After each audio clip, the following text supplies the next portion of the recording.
I went out to the bus stop, and the bus going to the black school came by, picked up everybody. So I was there by myself, and I saw this bus coming, and it was so far away, but I could just see it coming in the big yellow bus, and it was strange, and my heart was beating, and it stopped for me, and I got on, and I was the only black person on there, and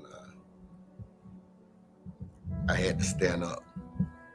I wasn't allowed to sit, and people were calling me nigger, and that kind of thing. Oh, that trip was mind-boggling.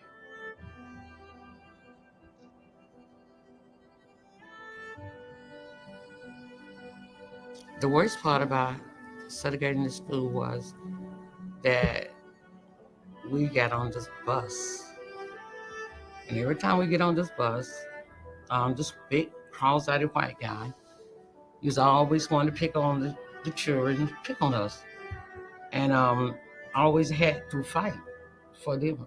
I felt like that was my duty.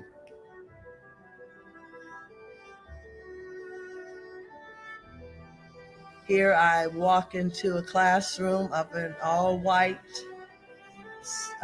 environment, and on my first day, a little boy, Calhoun Parr, got up on a stool and pointed at me and said, "Look, y'all, a nigger."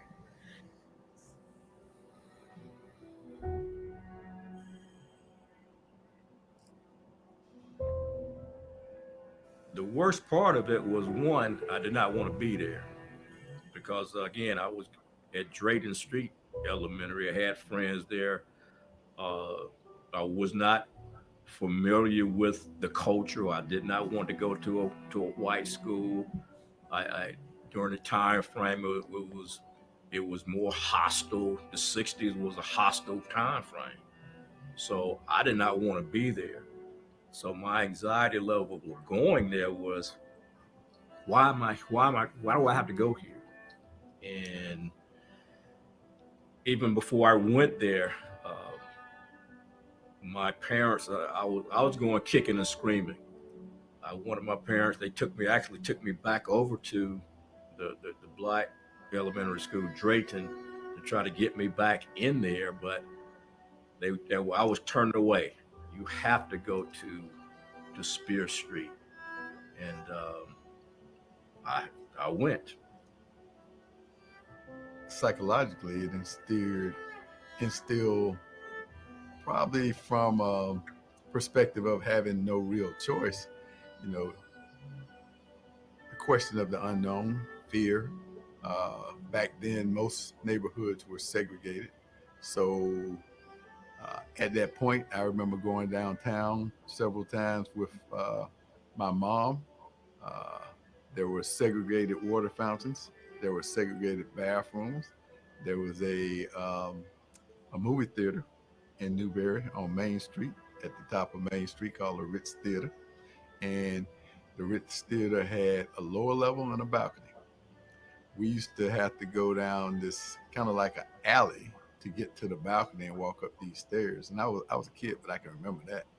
And we sat upstairs in the balcony, which was probably about a quarter of the size of the lower level. And that's where us black people sat. Ronnie Harmon, white kid. We were friends. He was friends of the family. We played every time I went to my grandmother, all of that. He was just a good guy. He patted the seat next to him, and I sat with him. And man,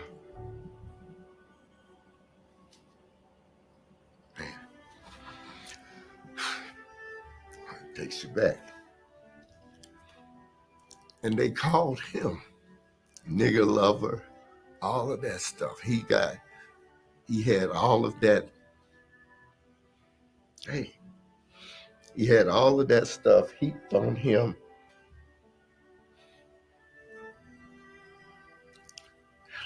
For doing right.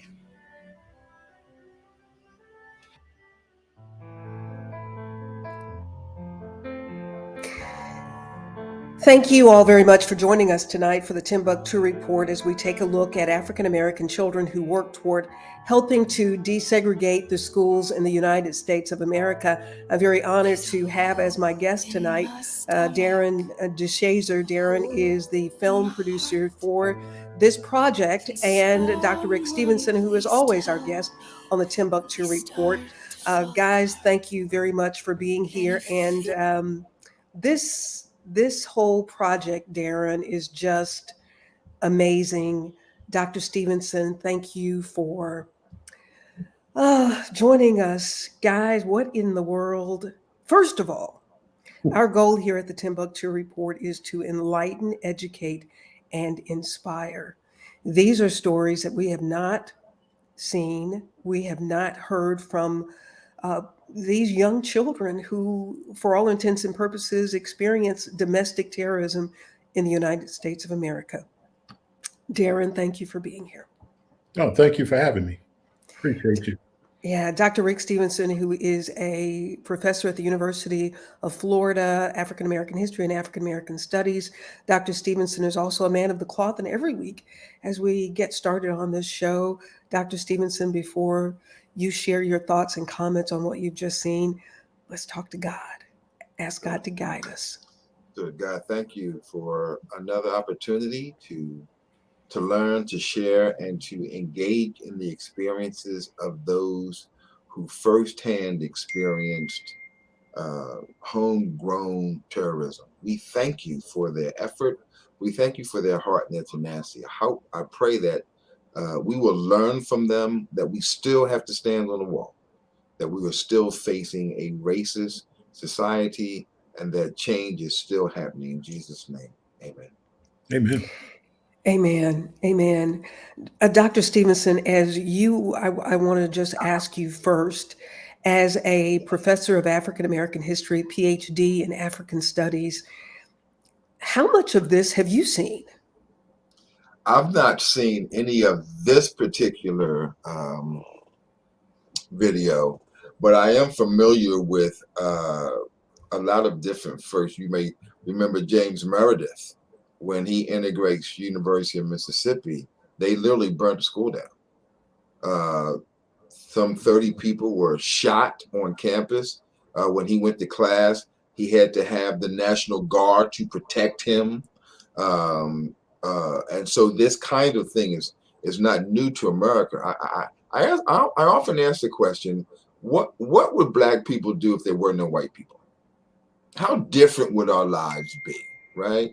Where would we live? How would we wear our hair? What would we eat? I mean, it is that kind of consternation that is so intimately woven into the fabric of American society that we don't even know what it would be normal, what normality would be like if it were not those kinds of stresses. So, of course, we have the image of little Ruby being escorted in school, what happened in Little Rock, James Meredith, as you mentioned. But we have completely lost all of those other stories of people like the people in the students in the film, and Dr. Tim Turner, who is obviously still traumatized by what happened to him as a little boy. Darren, you're in your 50s. You grew up in Chicago. You went to schools that were integrated. Tell me what first got you interested in this project? Yeah. I mean, when Dr. Turner came to me about it, actually, I was talking to his daughter about another project she wanted to do.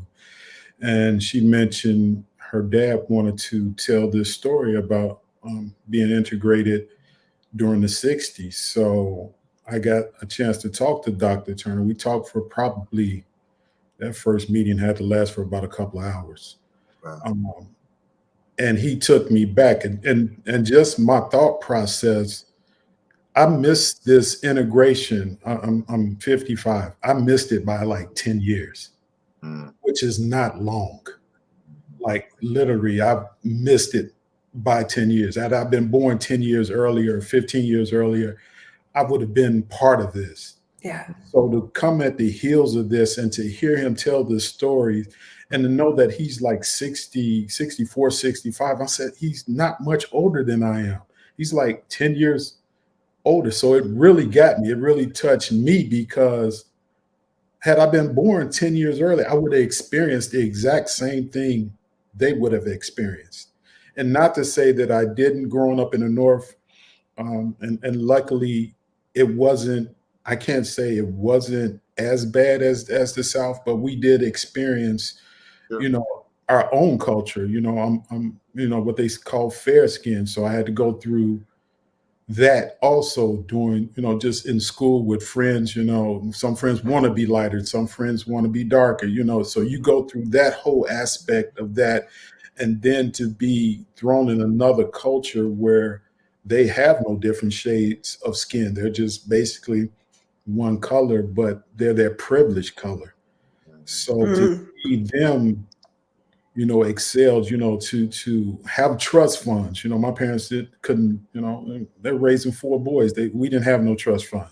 My brother Ronell went to school with predominantly white students. So he's seen the trust funds. He's seen the bigger houses. He's seen those different things. So we grew up seeing these things, but honestly, you don't know that you're not privileged until you start to see these things. As a kid, you don't know. These are things that are taught to you. The American dream. The two kids, the cars, the houses, the picket fence. These you're taught the American dream, but growing up as a kid, you felt like you had everything because you had no knowledge of none of this. So, They Darren, as you were hearing these stories, and Mhm. as you said, that you were just a heartbeat away as far as age is concerned, Literally. right? Do you think about how we haven't told these stories? I mean, our parents, your parents may not have talked to you about it. Dr. Stevenson, you have young men, sons. Do you find it interesting that we haven't shared these stories? Yeah. Oh, I'm sorry. Go ahead. Go ahead. Um, I did grow up during that time period. I went to a predominantly black high school. I was born in '52. I'm 69, so I remember when they tried to integrate our schools in Philadelphia, and they bused us from the inner city to the suburbs. That it was a struggle, especially if you have grown up in the city, and then you're going out to the suburbs to these schools where the teachers don't want you there, the students don't want you there, and when the buses are driving through these neighborhoods, people are throwing eggs at the buses. So I get that. I taught both of my sons about that experience and why it was important for them to be really settled in what it meant to be black men in education. Both of my sons have are college graduates. My youngest son is a motorcycle mechanic and photographer. My oldest son went to HBCUs. My youngest But brother's but but I don't mean to cut you off here, but I don't want us to run out of time because what I want it's so many of our other children who don't know and who have not heard from these people. It's almost as if their sacrifices have just been completely etch a sketched from the pages of our history books. We hear about those names. Ruby, the little girl that the lawsuit was brought to make sure that she could go to school in Topeka, Kansas, James Meredith. There's so many other stories, and these people are still carrying the hurt and the pain of that. Darren, as you're doing the interviews, what were you most surprised about? mm, Just to hear the stories that they went through. I mean, even though I'm sitting there looking at them at the age they are now, you kind of have to take your mind back to being 9, 10, mm, and you have this pressure on you as a 9 or 10-year-old to be in a class where you're the only one. There's nobody of your race in there to sit and play, in the play yard by yourself. I can't even imagine that because we grow up, playing with our friends, our cousins, school, people that are there that look like us. So to take my mindset to just sit there as other kids are playing and interacting with each other, I can't even imagine. And to hear them get on the bus where they had to stand, they could not even sit down while all these other students were sitting down. And to know that the bus driver would turn a curve intentionally to make them fall, like that just blew me away. Like you're trying to hurt a kid, a child. Like at what point in your mind, like you're hurting another human being, but let alone you're hurting a child. So those stories start to just really blow me away. Just to hear them talk about the theater they went to, they couldn't even go through the front door. They had to go down an alley, up a fire escape to get to the balcony. That's dangerous for a kid. You don't know if that stairway was even safe. And your kid, just to know that you could have failed or you just hurt yourself, like just trying to go see a movie, things that we take for granted. To walk through the front door and get popcorn and get some drinks, sit down, watch a movie. They didn't have that. They literally had to hide to go see a movie, to sit in wooden chairs, which was probably totally uncomfortable. I can't even imagine how you sit there and even enjoy the movie. Yeah, guys. So these stories, and Darius Marshall said that interesting enough, I was transferred to a predominantly white school in my senior year of high school to only be thrust into race riots, unbelievable and true shock. Um, I let me first say, Darren, kudos to you and the young man that's working with you to bring these stories to life. There is a GoFundMe, and people can see the video. I hope you'll put the link in after we finish the show. Okay. But these stories of people who are still alive today, this is not ancient history. And so, Dr. Stevenson, as you have the incredible um, role of speaking into young people's lives, how much of a difference do you think seeing and hearing these stories can make? Because it's amazing. We took one story, James Meredith, as if there was only one Negro that faced adversity integrating schools in America. Yeah. That's the most, and then the Little Rock Nine. But, that happened in every community in the United States of America. Right. Well, I think it's not only just the schools, but just integrating life, period. Today I did a whole section on Black aviation where I talked about Bessie Coleman and, Claude Favre and all these Black people that were first in integrating America. I mean, we're still in 2022 having a first Black person to ... So I think the bigger picture is, what is it about Black enterprise and Black skill sets that is so frightening to the dominant culture? Why is it that every single door that we have to go through, we're always still seeking to be the first because they've been closed for so long? I think that's the bigger question. Well, these stories, Darren, you're 55. What do you think it will mean to people in your generation and younger? I think it's needed. These stories need to be constantly told. The millenniums have no idea. And I was just talking to Idris about my daughter when she was in middle school. They sent a paper home comparing slavery to factory workers. And I couldn't believe what I was reading at the time. And I had to read it like 3 or 4 times. And they were saying that slavery, they had their housing, they had land, they had food, factory workers they were really comparing this. And I'm like, the number one thing is factory workers, they went there on their own. Right. Slaves were owned. Right. They had no choice. Yeah. And this Dr. Turner's story, these kids actually need this because the generation before me went through a lot to give them the privileges they have now. to be able to walk into a movie theater and not have to go to the back of an alley, up some stairs just to get to the balcony, to be able to sit or go to the store, to be able to sit at a restaurant. They need to know what our parents went through, what our parents went through to get us to this point. And we're still breaking down walls, but I think you need to know your history so you can keep it going.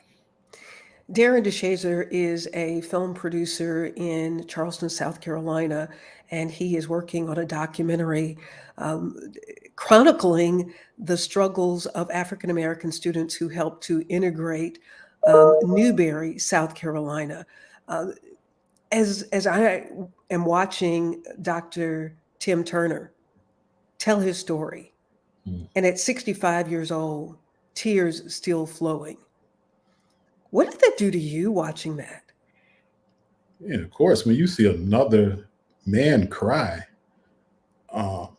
that just really, hits you in the heart, because he's showing the pain that he went through, that's still in him, and it's you can tell that he's really never healed from that.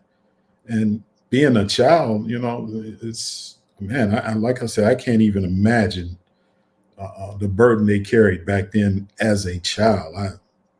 I mean, some kids now don't want to do dishes, let alone, sit in a room where they're the only one there. I'm like I said, I can't even imagine what he went through. And being called names, And being called nigger. Let's nigger. not just names, not you ugly, not you fat, but being called nigger Pointed every out day. every day. Yeah. This project that you're working on, you all have set up a GoFundMe page. What does this mean as a Black film producer to try to bring this story and other stories like this to life? The thing is, I was, Spike Lee has a master class, and it was one thing that he said while I was watching that master class. He was going through Malcolm X. He was going through all his films. He said, us as Black filmmakers, we have a responsibility to tell our stories correctly. And I didn't take that lightly, because, I tell everybody, anybody can make a film. Any Black person can go to the store, we can get a camera, we can make a film, but are we making a film with purpose? Are we making a film that's going to, change lives? And don't get me wrong, Spike Lee has done countless movies. They're entertaining, but they always have a message, and it's always about us. So just to see that he paved that way, I think it is our responsibility as filmmakers. And I'm not saying don't go do other things. I would love to do a Star Wars. I would love to do, land that mothership in a film, but we still have a responsibility as Black filmmakers to continue the message that needs to be told. Hey, Darren, don't you love our kinfolks? Darren said, look, wait a minute. That's my cousin on my mama's side. That's my first cousin. Do you know cousin, I know that. I'm from Meaden. Yeah. I know your mama. I know your daddy, and I know Darren's too. But thank you for pointing it out. And I thank you, my dear cousin, because he is always watching. He is always supporting. And you can rest assured, whenever this film is done, wherever it's going to be shown, you can count on your cousin. Yeah, I know. He's going to be there. And you know what? Let me just say this. This kind of stuff needs to be supported by all of our relatives. Think about it, Darren. You and I have enough relatives that if all of our relatives and their children and their grandchildren and great-grandchildren supported this film, you'd have enough money to get it done. And the next film. And the next film. So I am going to encourage all of the relatives who can, and Darius, thank you. He said, say that. All of Darren's relatives that can contribute to this film, please do that. He's going to put the link in after this, because let me tell you something. We're spending our money on a lot of stuff. Yeah. And if we got to stop looking for somebody else to do it. If Darren has the skills, and he does, he is such a gifted young man when it comes to camera and editing. If he has the skills and the desire to do it, kinfolk, and if you're not related, if you don't know and you haven't sent your saliva into ancestry.com, you're probably related. Anyway, but support this. Send some money. You feel like I may not be able to shoot, but at least I can make a contribution to this project to tell the stories, and so that other stories, because you may have your own stories, there may be people in your community. Because Mhm. Darren, I don't think you're going to quit shooting. This is just amazing, and these stories are so unique. Oh yeah, this is just the beginning. This is definitely just the beginning. Let's see. So you have talked to 4 different people, Yes. interviewed 4. When you're talking to them, Darren, and when the interviews are over, how are they feeling about what they're doing in making a contribution to this? Well, the one thing I can say there, despite everything they went through, they're really excited to tell this story. Like it's really been in them for so long to finally get it out. It's like a sigh of relief that it's like they've been waiting to tell this story. So I'm happy that I'm able to help them tell this story. And That's awesome. it's I think we go back to Newberry. Like I never heard of Newberry until now. So that my first time in Newberry, and to go to Newberry, there is a cemetery, and the cemetery is named Colored People's Cemetery, and we're going back to get footage of that cemetery because it's nothing but Black people buried there. My Lord. So we're actually the theater, the Ritz Theater, where they had to go to the balcony. They're allowing us to come in to actually film there too. So everybody Mm. cooperating, as far as telling this story, which I'm happy. We haven't ran across any opposition or anything. Awesome. What kind of efforts are going to be made to perhaps speak to some of the white people who, maybe the guy that allowed Dr. Tim Turner to sit on the seat with him, who got called nigger lover? Is he still alive? It's unfortunate he passed away. I think Dr. Oh. Turner said a year or two ago. But he is talking to some of the teachers. He's talking to, I think, one of the guys that was a principal. So he's still gathering, people together. So, Dr. Rick Stevenson, thank you for rejoining us. On the collegiate level, and on the well, you're part of 100 Black Men. How is it that you're part of a fraternity? How is it that these efforts can be supported by these organizations with part of their mission uplifting and educating our community? Because these documentaries, nobody can deny words that are coming from the mouth and the hearts of these people. Yeah. Thank you.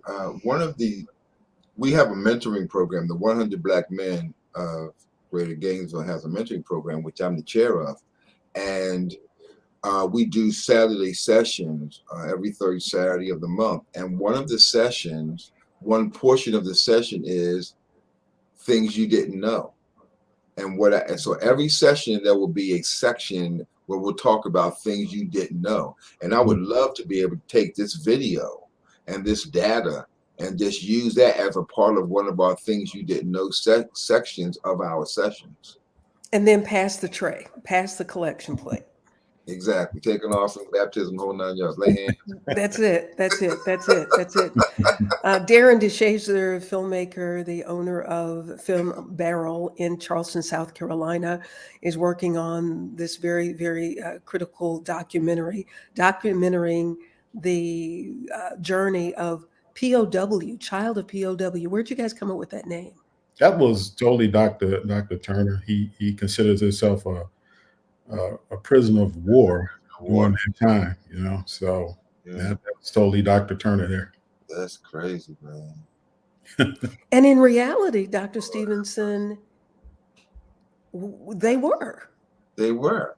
I mean, that is classic right there. You know, I mean, when you think about Black people in general, we're still in the battle. The revolutionary is not over, and it's not going to be televised. We're still prisoners of war. Yeah. We fight every single day we go to work. Definitely. Yeah, as Definitely. and then this part right here. You're not supposed to be bothered by See, it. It's Yeah, a different set of rules for us. you're not supposed to be bothered, yet Yeah. we're carrying that stress and it's yeah, impacting our health. Um, but what a wonderful way to help to release by showing these stories and by telling these stories. Darren, I really appreciate knowing that you are a behind the camera kind of guy.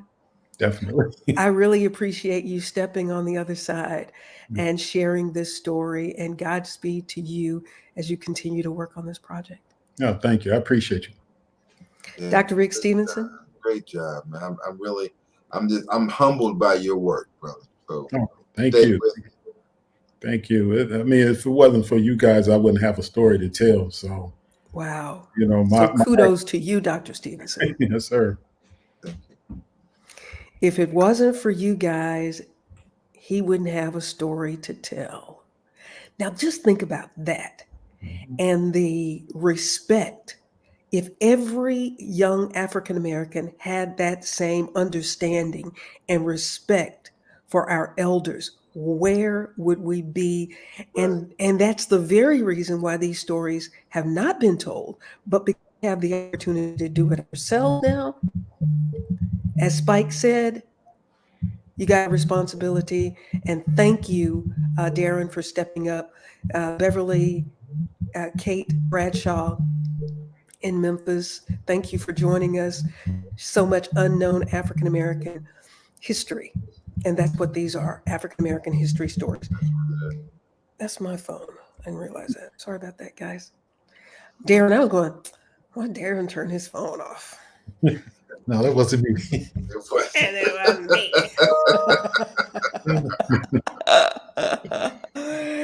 Lord, Gentlemen, I really, really thank you all for being here for this edition of the Timbuktu Report.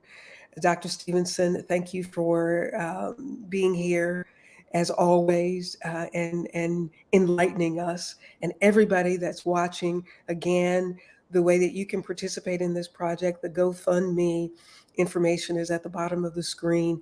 Feel free to participate, first of all, with your prayers for these young people who are working on this project, and for those that will be watching, and for those that are telling their stories. And then make a contribution so that this project and many other projects can go forth. Thank you all, everybody, for watching. We will see you next week on the Timbuktu Report. I'm Pamela Marshall at the Wellness Radio TV and at the Wellness Radio TV podcast. Remember, there is healing at the well. Make it a fantastic moment.